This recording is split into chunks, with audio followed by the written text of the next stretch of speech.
If you're active duty military, you might already know that you can vote from anywhere in the world.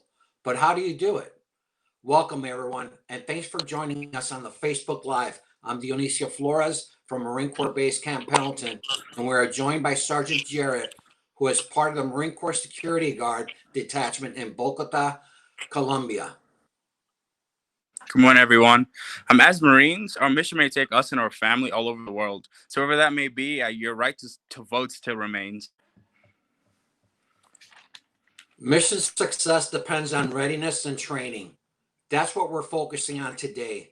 How service members can set themselves up for success this election cycle. Sergeant Jarrett, when we first saw you and your team in a series of training routines called Train Like a U.S. Marine, how can service members set themselves up for success during this election cycle?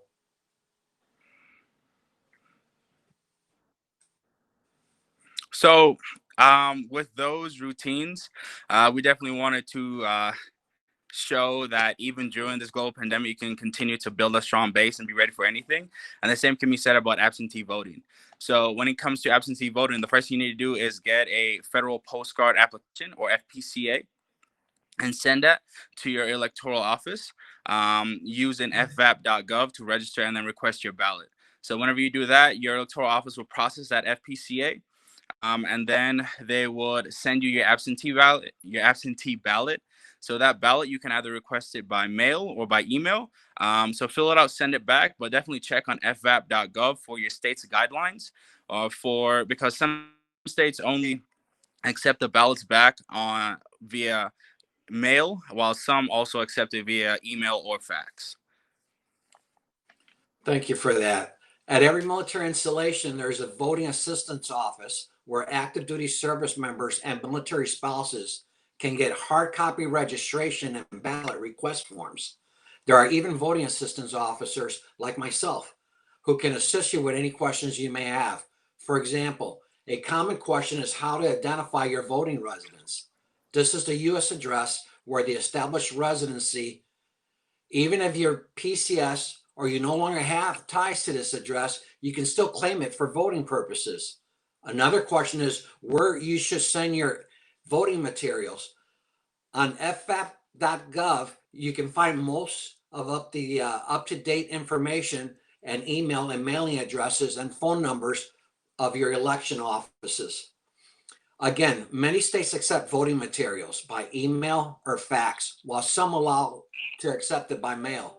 You can access the military post at any installation. There are no postal disruptions that are occurring at this time with APO and FPO military mail. If for some reason you do not receive your official ballot on time to return it back to your state by its deadline, you can fill out and send in the backup ballot known as the Federal Write-in Absentee Ballot on fvap.gov. Definitely. Marines, no excuses. Don't compromise your right to vote by waiting until the last minute.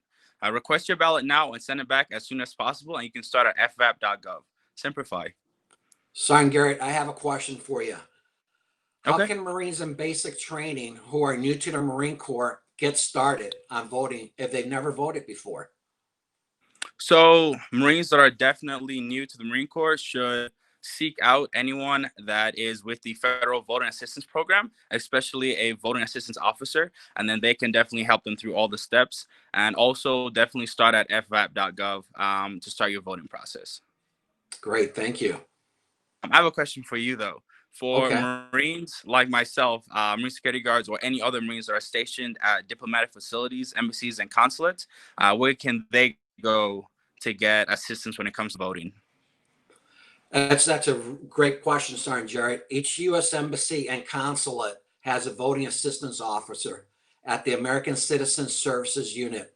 They can provide you with a hard copy of voter registration and ballot requested forms, as well as any other types of voting assistance that you may need.